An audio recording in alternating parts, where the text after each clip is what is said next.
Bismillahirrahmanirrahim. Assalamualaikum warahmatullahi wabarakatuh. Alhamdulillah kita bisa bertemu kembali. Kita bisa bersua kembali di podcast kita, yaitu ulasan kitab tafsir, yang mana dalam podcast ini insya Allah kita akan mencoba untuk memahami ayat-ayat Al-Quran, ma tayassara minal Quran, apa yang tersirat dalam Al-Quran, melalui penelusuran ke kitab-kitab tafsir yang telah ditulis oleh para mufassir yang kredibel, yang eligible dalam memberikan penafsiran, dalam memberikan syarah terhadap apa yang disampaikan ma tayassara minal Quran. Baik, pada podcast yang lalu kita telah mengkaji bersama-sama tentang Quran surat Al-Ma'arij ayat 1 dan 2, yaitu bagaimana kaum kafir, dalam hal ini kafir Quraisy, sebagian riwayat menyatakan bahwasanya dia adalah Nadhir bin Haris, itu meminta kepada Allah Subhanahu wa taala, dalam hal ini kepada Rasul sallallahu alaihi wasallam, agar azab yang dijanjikan oleh Rasul kepada orang-orang yang tidak mau percaya kepada Allah, kepada orang yang tidak mau beriman, untuk segera datang agar mereka lekas percaya, agar mereka benar-benar meyakini bahwasanya risalah yang dibawa oleh Rasul itu adalah benar adanya. Namun kita tahu bahwasanya itu bukan merupakan permintaan yang sesungguhnya, akan tetapi lebih kepada ejekan, kepada dakwah yang dibawa oleh Rasulullah SAW. Nah, kita tahu di sini Allah menjawab bahwasanya azab itu pasti datang, dan sebagian ulama mengatakan bahwasanya kebijaksanaan mencegah Allah untuk tidak memberikan azab kepada kafir nanti di hari kiamat. Dan ketika Allah sudah laisa lahu dafi, ketika Allah sudah menetapkan ini, maka tidak akan ada yang bisa mencegahnya. Dan Allah itu memiliki ma'arij. Kemarin dikatakan bahwasanya ma'arij ini memiliki penafsiran yang berbeda-beda di antara para ulama, para mufassirin. Ada yang mengatakan bahwasanya ma'arij itu adalah tangga di mana malaikat dan juga di sini Jibril alaihi salam itu naik ke ma'arij tersebut, ke tangga tersebut untuk bertemu dengan Allah Subhanahu wa taala. Namun sebagian lain mengatakan bahwasanya ma'arij di sini adalah nikmat Allah yang memiliki tangga, artinya nikmat Allah yang maratib, yang memiliki tingkatan. Ada juga yang menyatakan bahwasanya ma'arij di sini adalah malaikat. Jadi malaikat yang memiliki kompetensi yang berbeda-beda. Nah, ta'rujul malaikatu warruhu ilaihi fi yaumin kana miqdaruhu 50 alfasanah. Jadi malaikat itu naik, malaikat dan Jibril dan ruh Jibril itu naik untuk bertemu dengan Allah dalam waktu satu hari, yang mana satu hari tersebut ekuivalen dengan 50 tahun. Nah, di sini juga itu memiliki beberapa penafsiran. Mari kita bahas apa saja yang dikatakan oleh para ulama tentang ayat ini. Nah, menurut Profesor Wahbah Az-Zuhaili dalam tafsir Al-Munir dikatakan bahwasanya waktu yang diperlukan oleh Jibril alaihissalam dan para malaikat lain untuk bertemu dengan Allah dalam ma'arij itu, menaiki tangga yang tadi disebutkan, itu satu hari saja yang diperlukan oleh mereka. Akan tetapi satu hari di sini apabila dibandingkan dengan waktu yang ada di dunia, maka ekuivalen dengan 50.000 tahun. Nah, gitu. Nah, jadi di sini kita bisa melihat relativitas waktu atau ketidakseimbangan waktu antara akhirat dan dunia, gitu. Jadi satu hari ekuivalen dengan 50.000 tahun. Namun ini sebenarnya menurut Profesor Wahbah ini tidak menunjukkan waktu yang eksak, Artinya tidak mesti bahwasanya satu hari itu 50.000 tahun berbanding dengan 50.000 tahun. Tapi ini untuk menunjukkan betapa adanya gap waktu antara dunia dan akhirat, seperti itu. Nah, selain itu kita tahu bahwasanya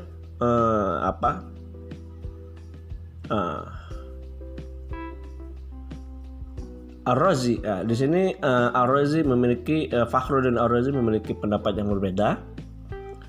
Beliau di sini mengatakan bahwasanya uruj di sini bermakna masa penantian manusia untuk mendapatkan giliran perhitungan amalan. Nah, jadi di sini ada ta'ruju. Dari kata ta'ruju masdarnya uruj. Nah, ini bermakna masa penantian manusia untuk mendapatkan giliran hisab.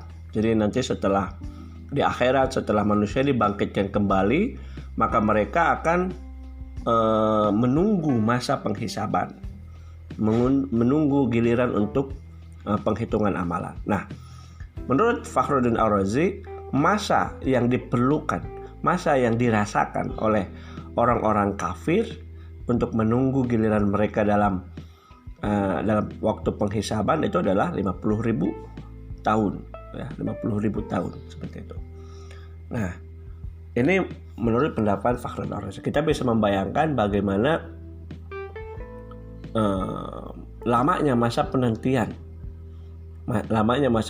yang harus dihadapi oleh kaum kafir, oleh orang-orang yang tidak mau beriman selama hidup di dunia, sehingga mereka harus menunggu waktu penghisaban selama 50.000 tahun.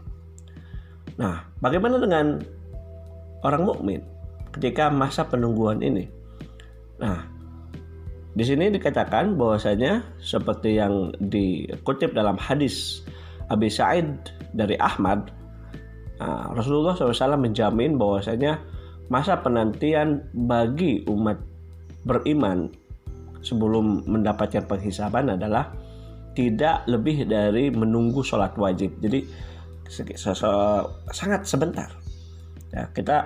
Ya, mungkin kalau kita lihat sholat wajib itu di masjid, ya, kalau kita lihat yang berjamaah itu tidak lebih dari 5 sampai 10 menit kayak gitu. Jadi ketika orang-orang kafir harus menunggu masa 50.000 tahun atau waktu yang sangat lama, nah maka orang mukmin diberikan privilege, diberikan kemudahan, diberikan golden pass, ya, untuk menunggu ini, untuk segera mencicipi nikmatnya surga itu hanya dalam jangka waktu 5 sampai 10 menit, ya, seukuran kita menunggu seseorang untuk sholat fardu gitu. Nah, apapun pendapat ulama tentang ayat ini, ya, ta'rujul malaikah ruh fi yaumin kana miqdaru 50 alfasanah. Di sini ini menunjukkan, ya, ada benang merahnya bahwasanya perbandingan antara kehidupan dunia dan kehidupan akhirat itu sangat jauh. Nah, 1 berbanding 50.000 tahun. Maka kalau kita memahami bahwasanya dunia tidak bisa dibandingkan dengan akhirat, maka kita akan bisa menentukan prioritas. Apakah kita mau memprioritaskan kehidupan untuk dunia yang sebentar ini? Ya, kita mungkin paling banter hidup berapa? 80 tahun. Ada yang lama 100 tahun, ya. Nah, mungkin kalau antum mengikuti Nas Daily, ya, di YouTube atau di Instagram, dia membuat sebuah perkiraan akan atau rata-rata kehidupan hidupnya di dunia, hidup manusia di dunia. Jadi dia membuat sebuah persentase. Dia selalu memakai kaos, yang kaosnya itu menunjukkan persentase kesempatan dia untuk hidup di dunia, ya. Kita lihat mungkin sekarang itu 37%, mungkin dia 37 tahun sekarang, sehingga prediksinya dia akan meninggal pada usia 100 tahun. Nah, saya lupa lagi eksaknya. Nah, sehingga dia bisa memanfaatkan waktu sebaik-baiknya selama hidup di dunia. Nah, saya tidak tahu apakah Nas Daily itu memiliki keyakinan terhadap akhirat atau tidak. Tapi di sini kita bisa tahu bahwasanya kehidupan di dunia itu sangat singkat, maka kita harus menggunakan sebaik-baiknya sebagai bekal kita di akhirat nanti, kayak gitu. Baik, selanjutnya Dalam ayat selanjutnya dikatakan bahwasanya berbunyi fasbir sobron jamilah. Nah, jadi di sini Rasulullah SAW itu selalu mendapatkan ejekan, selalu mendapatkan rintangan dari para kaum kafir Quraisy. Ya, ada banyak sekali resistensi yang diberikan oleh kaum kafir terhadap perjuangan dakwah Rasulullah SAW. Dalam ulasan kitab tafsir dalam ayat terdahulu, dalam ayat Al-Qalam atau Al-Mulk ya, kita belajar, kita tahu bahwasanya Nabi Muhammad SAW itu dituduh sebagai orang gila, karena bagaimanapun seorang illiterate, seorang ummi bisa mengeluarkan, bisa membuat, bisa memproduksi syair-syair yang beyond the age, yang sangat jauh dari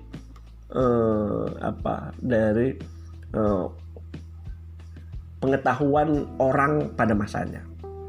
Bagaimana Al-Quran yang berisi tentang sejarah, yang berisi tentang masa depan, yang berisi tentang kehidupan itu bisa keluar dari seorang Nabi Muhammad yang mana notabene beliau ummi gitu ya. Beliau adalah illiterate, tidak bisa membaca, tidak bisa baca tulis seperti itu. Nah, maka di sini Allah Subhanahu wa taala itu memberikan nasihat, memberikan bujangan kepada Rasul supaya sabar. Fasbir sobron jamila, supaya sabar atas apa yang dilakukan oleh kaum kafir terhadap perjuangan Rasulullah SAW. Nah, jadi ya itu Rasulullah mengeluh juga. Beliau memiliki sifat a'radul basariyah. Ketika mendapatkan resistensi tentunya beliau sedih, ya, beliau sedih. Ya, maka ini merupakan ujangan dari instruksi dari Allah bahwasanya Rasul diwajibkan untuk bersabar. Nah, ayat ini turun itu menurut beberapa pendapat ulama termasuk Imam Suyuti dan Imam Mahali, penulis kitab Tafsir Jalalain, dan Al-Baghawi juga menyatakan bahwasanya ayat ini turun sebelum Rasul dan umat Islam diperintahkan untuk melawan resistensi daripada orang kafir melalui perang, melalui qital. Jadi ini turun sebelum ayat qital. Nah, ketika disampaikan bahwasanya azab yang dijanjikan itu pasti datang, azab yang diminta oleh Nadir bin Haris itu pasti datang dan tidak ada seorang pun yang mampu menahannya. Kaum kafir, apa respon kaum kafir? Mereka responnya adalah menolak. Ya, innahum yarawnahu ba'ida. Mereka melihat itu tidak mungkin. Kata ba'id di sini, ya kalau kita secara literal kita bisa mengatakan ba'id di sini jauh. Tapi maksud jauh di sini adalah tidak mungkin. Ya. Bagaimana mereka bisa bagaimana mereka bisa percaya tetap surga dan neraka sedangkan mereka pun tidak mempercayai risalah kenabian. Jadi ba'id di sini adalah maksudnya adalah tidak mungkin. Mereka menolak mentah-mentah. Ya. Mereka meyakini bahwasanya azab atau kehidupan akhirat, azab di neraka itu adalah sesuatu hal yang mustahil. Ya. Mungkin kita bisa melihat ya, fenomena kontemporer, fenomena yang bisa kita lihat sekarang ini, filsafat barat misalnya. Filsafat barat itu bertumpu pada paham empirisme. Empirisme itu adalah paham yang menyatakan bahwasanya di ideologi filsafat menyatakan bahwasanya kebenaran itu hanya bisa ditemukan melalui pengalaman. Ya. Kalau materialisme, kebenaran itu bisa didapat hanya melalui hal-hal yang bisa dilihat dengan kasat mata, yaitu materi. Tidak ada dunia ruh. Ya, tidak ada dunia ruh, tidak ada metafisika itu ditolak dalam filsafat barat. Maka bagaimana orang yang memiliki faham tersebut itu bisa percaya akan surga dan neraka? tentu itu adalah sesuatu hal yang mustahil.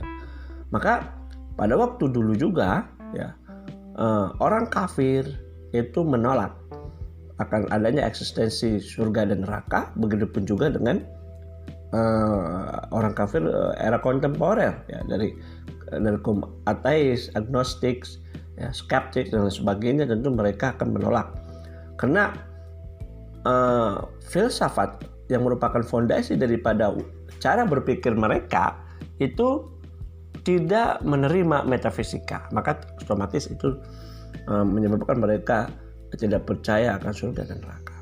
Nah, maka di sini Allah SWT membantah pandangan mereka yang menyatakan bahwasanya azab itu merupakan hal yang mustahil adanya.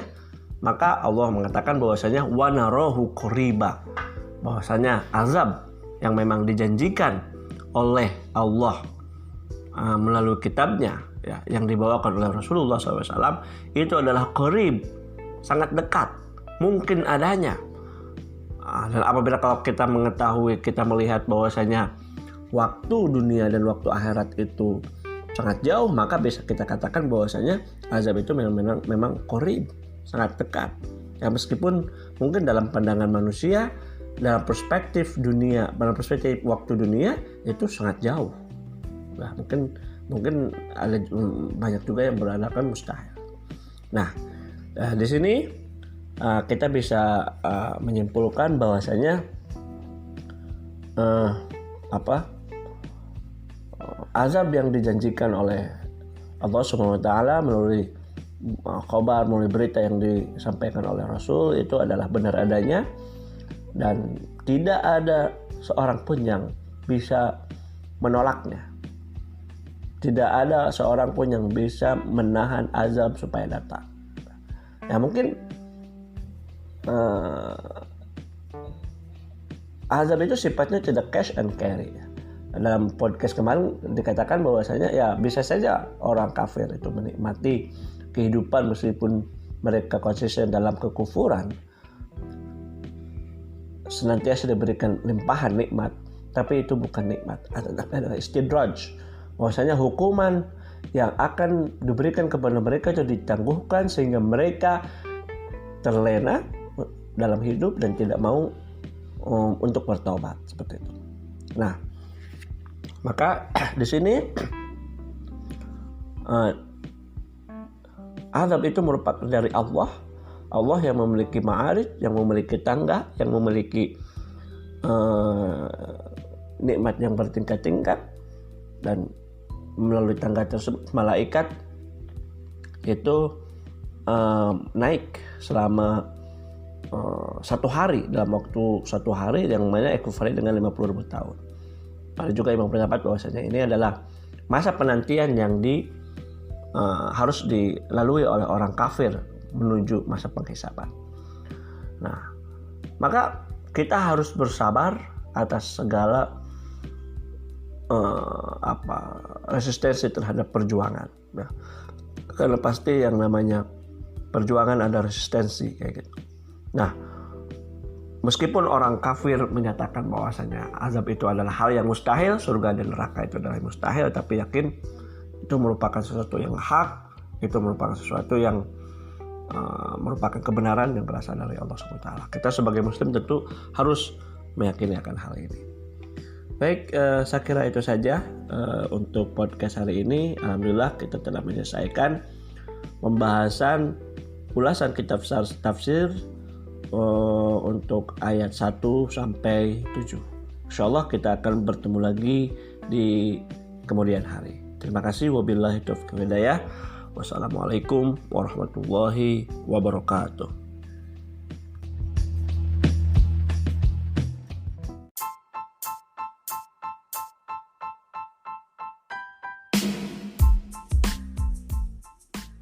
Bismillahirrahmanirrahim.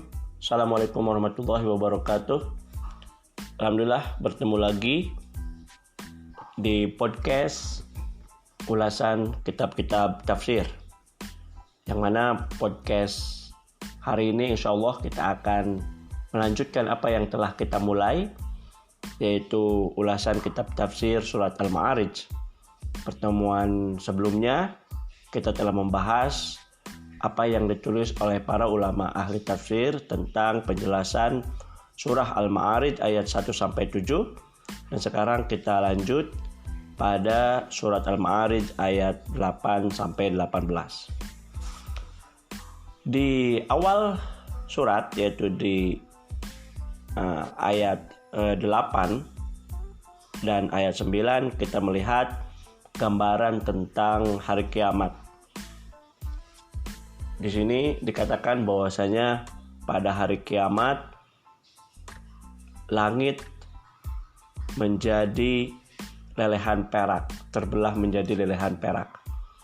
Anda bisa membayangkan bagaimana langit yang kokoh berdiri tanpa tiang itu bisa terbelah, bisa hancur seperti lelehan perak. Kata muhal di sini memiliki banyak penafsiran. Menurut Ibnu Abbas, muhal di sini artinya adalah cairan minyak zaitun, sedangkan menurut Ato itu adalah semacam logam, yaitu logam tar yang keruh. Akan tapi Fakhruddin Ar-Razi dalam kitab tafsir Al-Kabirnya itu mengatakan bahwasanya yang dimaksud dengan muhal di sini adalah perak yang melepuh.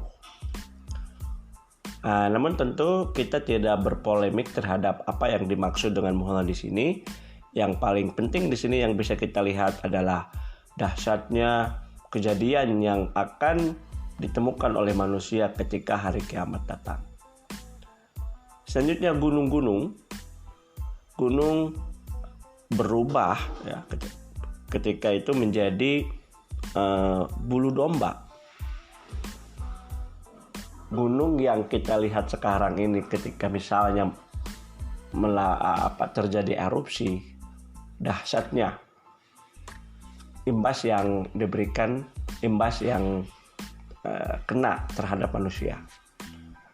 Itu hanya satu gunung, dan ketika hari kiamat nanti semua gunung itu berubah menjadi bulu domba, dalam arti berterbangan, saking lembutnya, saking ringannya, sesuatu yang berat menjadi ringan.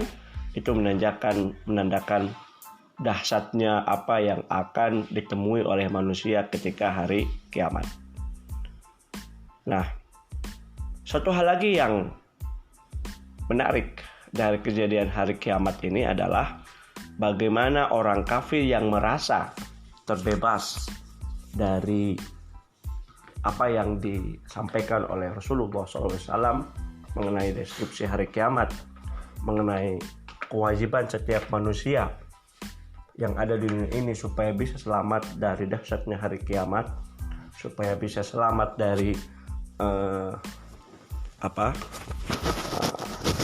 dari alam akhirat. Di sini, di hari kiamat yang datang setelahnya itu adalah neraka, bukan neraka tapi alam akhirat. Itu setiap manusia tidak bisa berkomunikasi satu dengan yang lainnya. Setiap manusia tidak bisa menolong satu dengan yang lainnya. Mereka sibuk dengan urusannya masing-masing. Apakah di hari akhirat ini, di hari pembalasan ini, mereka akan menerima buku raport dari amal mereka di tangan kanan atau di tangan kiri? Maka tidak ada orang yang mampu menolong yang lainnya meskipun itu kerabat. Seorang ayah atau seorang ibu tidak bisa menolong anaknya. Seorang murid tidak bisa bergantung kepada gurunya. Semua memikirkan dirinya masing-masing. Nah, yang unik adalah keadaan kaum kafir. Kaum kafir itu mengetahui bahwasanya mereka akan menemukan sesuatu hal yang sangat dahsyat, sesuatu hal yang sangat buruk di kehidupan akhirat. Karena mereka sadar kekafiran yang mereka lakukan, pembangkangan yang mereka lakukan selama hidup di dunia ini akan mendapatkan pembalasan di hari akhirat ini. Maka mereka berupaya sedemikian rupa untuk menyelamatkan diri dari siksa neraka. Maka apa yang mereka lakukan? Mereka melakukan sebuah negosiasi. Bagaimana kalau misalnya anak, istri, saudara, keluarga, bahkan seluruh umat manusia itu ditebus, dijadikan sebagai timbal agar mereka selamat dari apa yang diancamkan oleh Allah Subhanahu wa taala dalam berbagai macam firman-Nya. Jadi mereka ingin terbebas. Mereka ingin selamat dari ancaman sesuatu yang buruk yang mereka akan temui di hari akhirat nanti. Biarpun mereka harus menebusnya dengan istrinya, dengan anaknya, dengan kerabat dia, orang yang dia cintai, bahkan kalau perlu seluruh manusia, supaya mereka bisa terbebas, supaya mereka bisa selamat dari siksa kubur. Namun sayangnya Allah Subhanahu wa taala menolak hal itu sama sekali. Kalla innaha ladha. Kalla, karena tidak mungkin bagi orang kafir untuk bisa selamat dari siksa neraka, dari pedihnya siksa neraka yang telah dijanjikan oleh Allah Subhanahu wa taala. Nah, maka di sini kita bisa menemukan bahwasanya ketika hari kiamat nanti kita tidak bisa bergantung kepada orang lain, yang akan menjadi bekal kita adalah amalan kita. Maka kita bisa melihat dalam surah Luqman ayat 33, di sana menyatakan bahwasanya seorang bapak tidak dapat menolong anaknya, dan seorang anak tidak dapat pula menolong bapaknya sedikit pun. Jadi hari itu tidak ada yang bisa menolong kerabatnya. Dalam surat Fatir ayat 18, Allah SWT menegaskan bahwasanya orang yang berdosa tidak akan memikul dosa orang lain. Dan jika seseorang yang berat dosanya memanggil orang lain untuk memikul dosanya itu, tiadalah akan dipikulkan untuk sesedikit pun.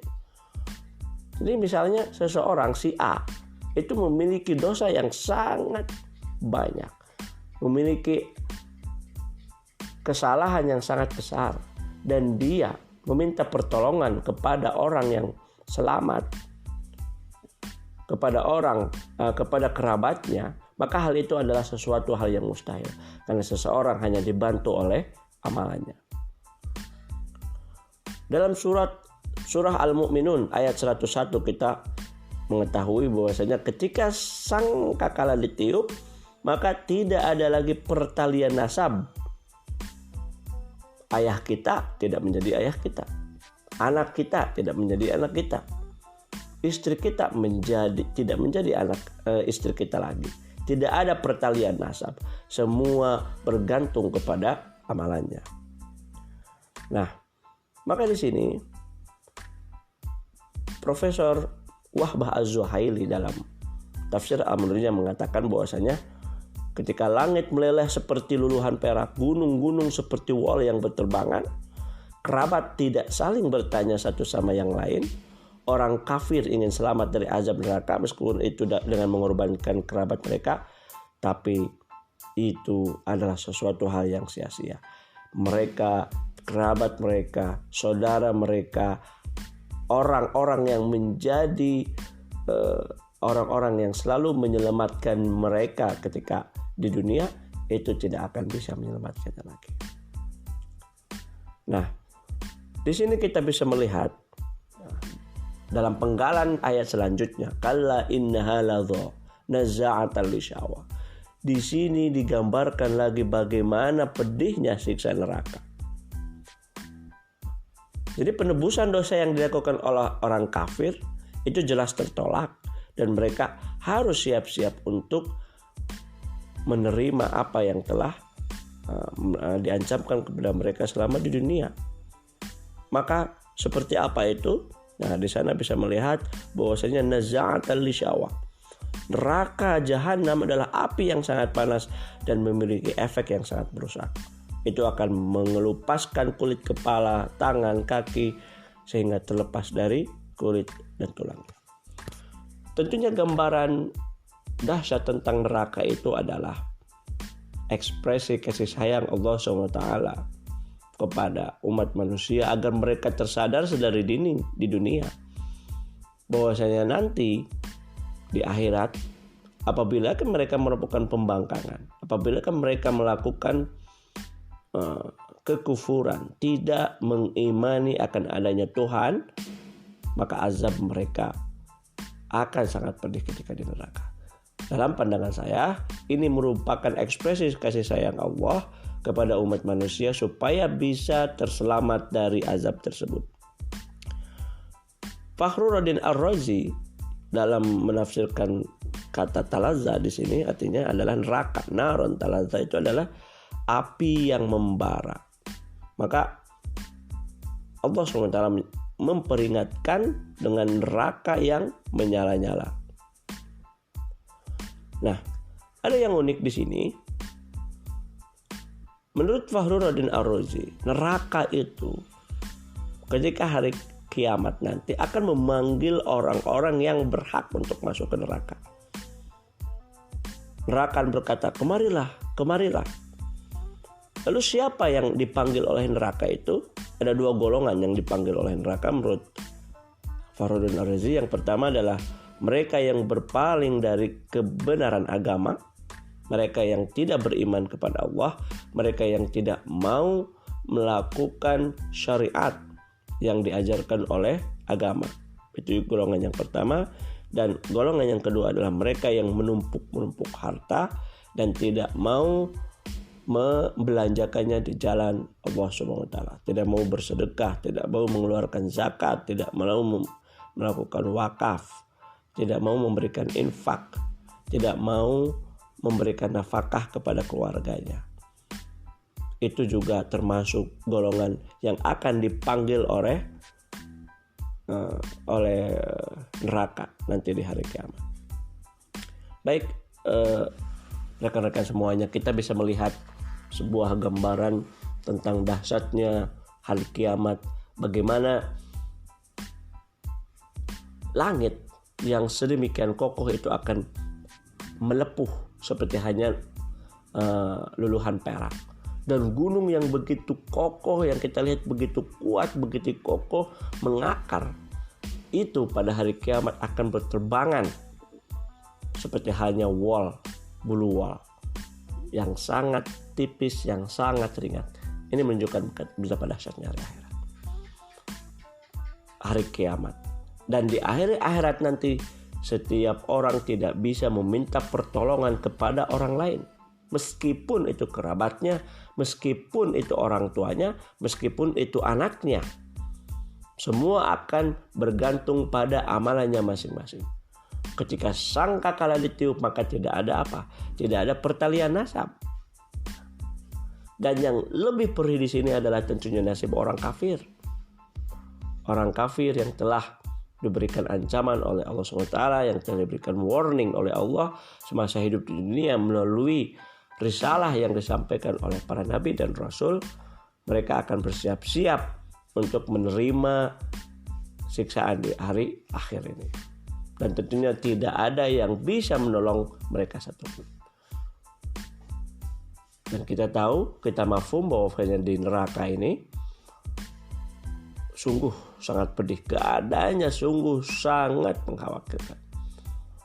Kita akan di sana akan ada api yang sangat membara dan meluluh lantakan kulit manusia, dagingnya sampai melepuh, sampai keluar tulang, dan akan dihidupkan lagi untuk terus secara kontinu, secara terus menerus mendapatkan siksaan dari Allah SWT. Semoga kita menjadi orang-orang yang lurus, yang diberikan jalan yang lurus, yang diberikan hidayah untuk menempuh syariat yang diajarkan oleh Allah SWT dengan penuh keimanan, dengan penuh ketakwaan, sehingga kita menjadi golongan orang-orang yang selamat ketika di hari akhir.